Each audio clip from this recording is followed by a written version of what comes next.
Hello and welcome back to the Entertainment Vortex. Today we were at Brendan Theaters watching Spider-Man Into the Spider-Verse. This movie was incredible. The pinnacle of filmmaking for Spider-Man up to this point. The animation is easily the first place to start. It's the biggest star in my opinion. It felt like it was pulled straight from the page and put in front of me in movement on screen. This is probably, in my opinion, the best animated feature of a superhero anything. That includes series, that includes any of like the DC darker animated films, which I thoroughly enjoy. This was absolutely outstanding. This deserved to be seen on a big screen. The animation styles were so vast and different, and everything had its own little touches and tastes. You could see like the little dots like you would see in print on comics, which is incredible. Like I said, it was so well imagined and everything felt so full and so vibrant. This more than likely couldn't have been something that you would see as a live action film strictly because of the level of artistry that went into it. It would have been really expensive and really arduous to create all those things as effects. It shines as an animation. It doesn't need the live action treatment. I feel like it was an experience sitting down and watching it,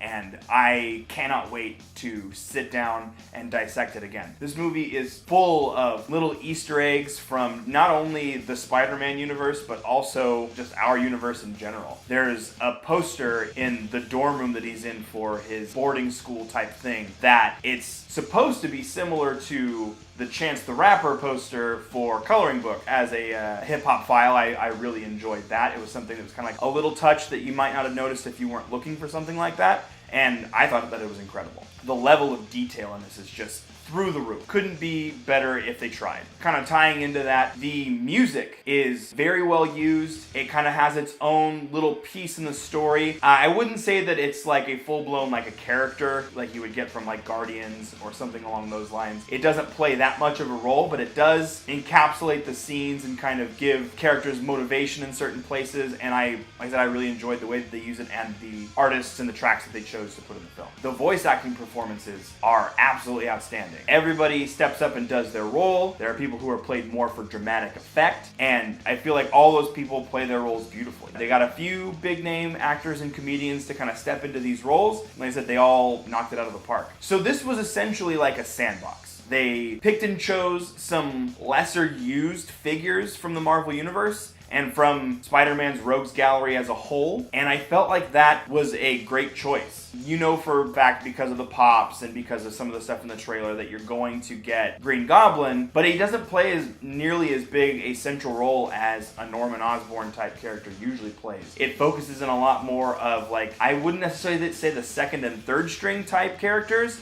but definitely ones that are bigger deals in the comics than they've been in their large and small screen adaptations up to this point. It shines because of that. Like I said, they got to pick and choose the characters that they wanted, and it made a lot of sense that these characters would team up. And there were a couple of little twists and touches because of this, free-flowing multiverse type feel to it. So you got little bits and pieces from different backstories of different Spider-Mans that they've tried out in the comics and have had their own little runs. Like I said, everything it shines. It's a love letter to not only comics as a whole, but specifically to the world that they've created at Marvel around Spider-Man. And surprisingly, in an animated feature, they've made New York the most prevalent that it's ever been in any of these films. And that's surprising. I said similar things about Homecoming, but this takes that up to the nth degree. New York is just so breathing and living, and it just makes so much more sense and ties in so much better with the comic. Like I said, as a huge Spider-Man fan, as a huge Marvel fan, this was made for me. This was the movie that I've been waiting for decades. If you are a fan of anything Marvel, anything Spider-Man, anything comic book related, or if you just want to go watch some cool animation, check out some cool music, and just sit down and enjoy a spectacle, this is the movie for you. For me, it's a 10 out of 10. I believe our entire studio is essentially in agreement that it was a flawless movie. I can't wait to see if they do more. I'm ready to sit down and see this again. If you haven't already, don't forget to subscribe to this channel. We give you multiple videos every single week. And we have t-shirts available if you're interested in those as well. Those are available down in the description below. We hope you'll follow us into the Vortex. We'll see you next time.